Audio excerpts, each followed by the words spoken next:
Well, we at Automotive Trends have never been fans of the minivan, but I think we are probably the closest to making an exception we have ever been. This is the 2015 Kia Sedona minivan. Now, there are a number of reasons as to why we really like this minivan. Let's start with the engine. Under hood, we have a 3.3 liter V6 direct injected that produces 276 horsepower and 248 pound-feet of torque, mated to a 6-speed automatic transmission. Now, it's a very, very competent motor, pulls pretty strong, and then transmission is butter smooth. There are 3 drive settings, comfortable, normal, and eco. Honestly, I've tried them all. I don't know what the difference is between any of them. EPA rates this at 17 miles per gallon in the city and 22 miles per gallon on the highway. Not class leading by any means. We're getting about 20 average in our driving.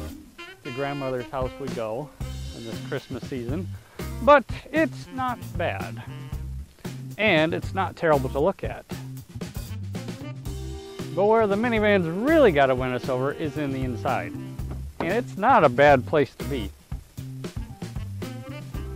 Driver's seat is extremely comfortable. I've spent many hours in this already.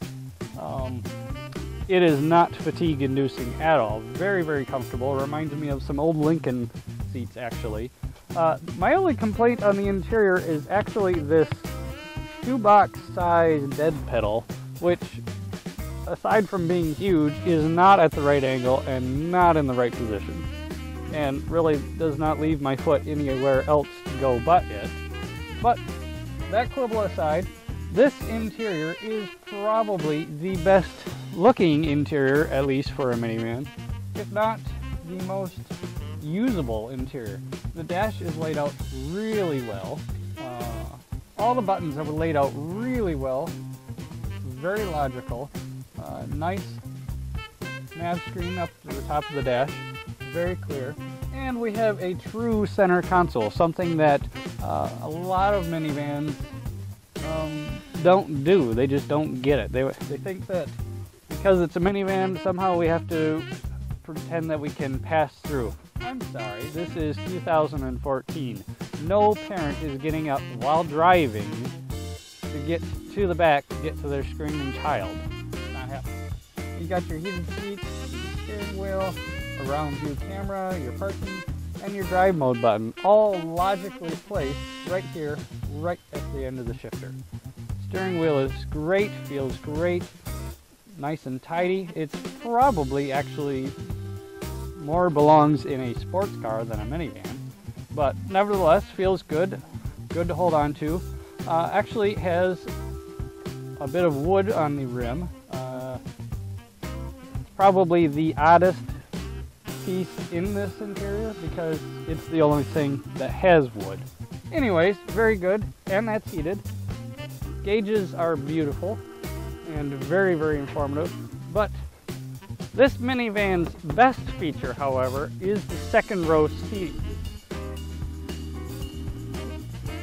So as you can see here, there are many adjustments that are available to us. But now if we put these to good use in the right order, so we start with this one, which actually slides the seat inwards a little bit. That is important here in a second. We can recline the seat. That's pretty cool. And then what's this? Aha! We have a little bit of a footrest. But you'll notice, now I am the shortest in the Automotive Trends garage at 5'9", and yep, my feet are hitting now, so that doesn't work. But we have one more lever to pull here. Down here, if we pull that, we push all the way back. Now we can recline. Pick that up, push that down, and we can take a proper nap on the way to grandmother's house. Let mother drive. I need a rest.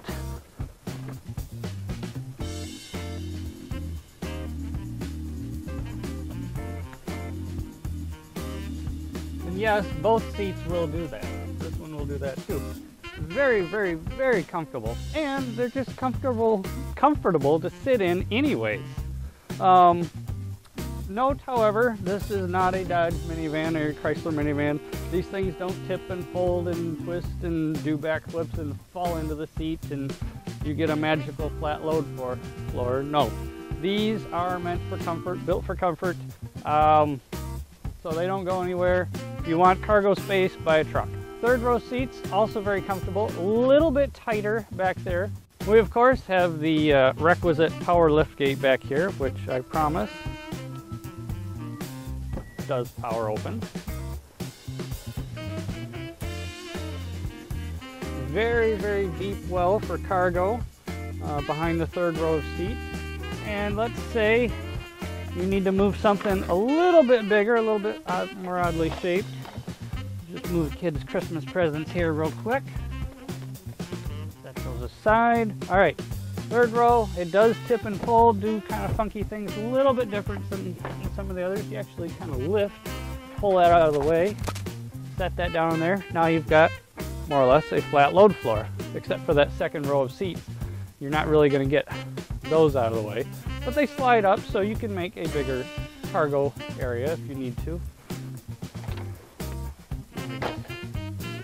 Put the kids' Christmas presents back where those belong and close the door.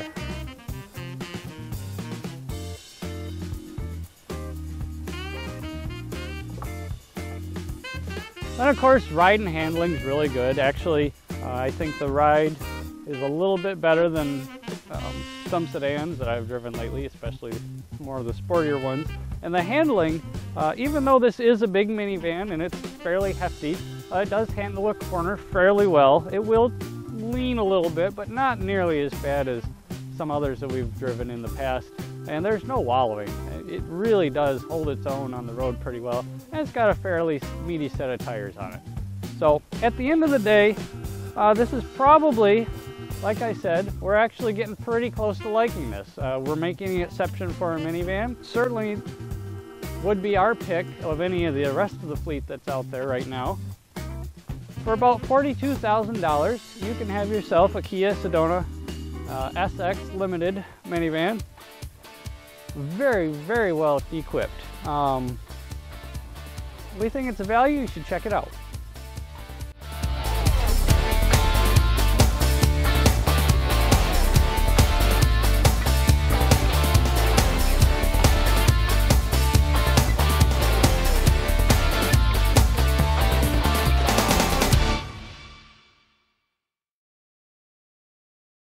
EPA rating is,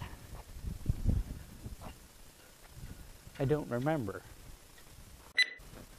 We even have dual sunroof, you know, in case you wanted to do something crazy like this.